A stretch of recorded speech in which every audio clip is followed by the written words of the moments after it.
Halo guys, perkenalkan nama saya Snani Lupna Sabita Hairani. Nama saya Adi Jusufian. Di sini kita akan memperkenalkan beberapa komponen yang ada dalam engine. Oke, check this out. Nah, di sini saya bakalan menunjukkan engine block ya. Di sini engine block ada dua tipe. Yang pertama di sini ada tipe linear atau segaris. Yang kedua di sini ada tipe V. Di sini terdapat 12 piston, sedangkan untuk yang linear itu ada 6 piston. Nah, blok engine ini berfungsi sebagai tempat untuk piston, tempat untuk control segala komponen yang ada di dalam sistem engine sebagai wadahnya. Selanjutnya teman-teman, di sini ada komponen yang namanya head cylinder. Nah, head cylinder ini salah satu komponen penting pada mesin yang memiliki fungsi krusial dalam proses pembakaran dan kinerja mesin. Nah, head cylinder ini sebagai penutup blok silinder yang berfungsi untuk menutup ruang bakaran. Selain itu, dia mengatur proses pembakaran, menyatukan elemen seperti busi, katup, dan sistem pendingin, serta mengatur aliran udara dan bahan bakar dan gas buang yang ada di dalam ruang pembakaran. Di sini ada radiator. Radiator ini nanti di dalamnya ada water yang berguna untuk mendinginkan si engine. Nah, nanti angin-angin dari buat mendinginkan engine yang sudah panas guys. Untuk komponen selanjutnya itu ada piston. Nah, piston sendiri ini berfungsi untuk menyalurkan energi hasil pembakaran bahan bakar ke poros engkol dan menghasilkan gerakan putar. Nah, di sini tuh ada head pistonnya ya. Kemudian ini ada piston rod. Kemudian di sini ada capnya. Nah, bagian capnya nanti bisa terhubung ke bagian crankshaft. Ada fuel filter. Filter berfungsi untuk memfilter kotoran dari fuel tersebut. Kemudian di sini ada priming pump berguna untuk memompa bahan bakar dari tangki menuju ke sistem pembakaran. Selanjutnya teman-teman, di sini ada nama camshaft. Camshaft ini berfungsi sebagai pendorong katup, dan juga mengatur bukaan dan tutupan katup in dan katup X. Nah, crankshaft ini berfungsi sebagai tumpuan dari piston. Nah, crankshaft ini berhubungan dengan piston tadi, yang dimana crankshaft ini bakal dijepit oleh bearing cap dan juga connecting rod. Nah, dengan putaran dari crankshaft ini, piston akan bergerak naik dan turun sehingga terjadi putaran mekanik.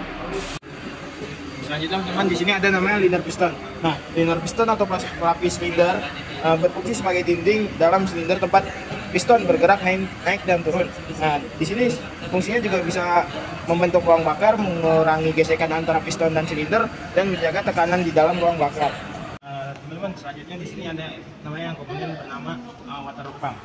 Nah, water pump ini berfungsi sebagai memompa air atau fluid air coolant itu memompa melalui water jacket untuk mendinginkan engine melalui engine block. Namanya oil carter. Nah, oil carter ini berguna untuk tempat si oli-oli itu berada di sini.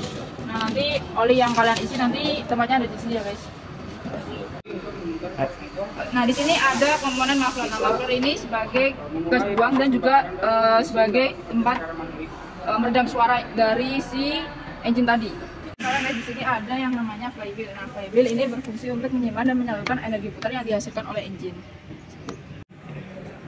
Nah, selanjutnya teman-teman, di sini saya akan menjelaskan dari komponen dari sistem kelistrikan.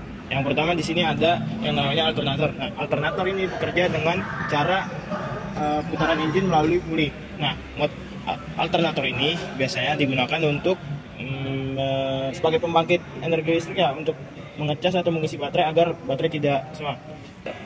Selanjutnya di sini ada baterai. Baterai ini biasa sebagai tempat penyimpanan atau tempat sumber arus listrik pada engine.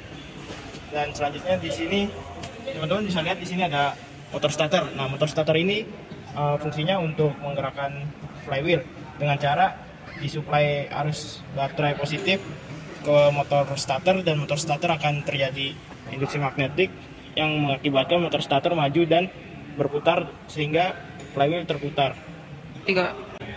Selanjutnya teman-teman, di sini ada sistem pendingin. Sistem pendingin ini menggunakan radiator, yang dimana radiator ini berfungsi sebagai tempat pengatur suhu mesin agar suhu mesin tidak overheating dan bekerja pada suhu temperatur yang disarankan engine. Nah, di sini juga radiator ini menggunakan fluida atau air coolant, yang dimana air coolant itu akan ditampung oleh reservoir tank.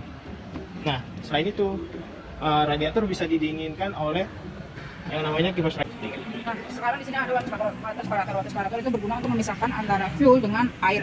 Nah, kemudian di sini ada dipstick. Dipstick itu bisa digunakan untuk mengecek kadar dari si oli. Nah, kita lihat ya. Seperti itu. Kemudian di sini ada fuel tank. Berguna untuk menyimpan fuel. Nah, di sini ada fuel gauge-nya juga untuk melihat seberapa banyak fuel yang ada di dalam tank tersebut.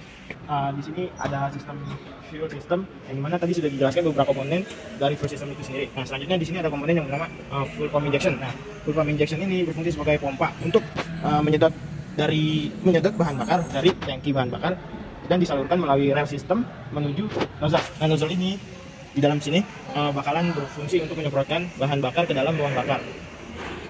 Jadi di sini ada filter udara. Nah, filter udara ini berguna untuk memfilter udara yang akan masuk ke dalam engine. Nah, di sini nanti akan difilter seperti ini bentuknya. Nah, di sini ada gasket. Nah, gasket ini berguna untuk menekan antara head cylinder dengan cylinder nanti biar tidak terjadi kebocoran. Sekian video dari kami. Jangan lupa like, comment, and subscribe.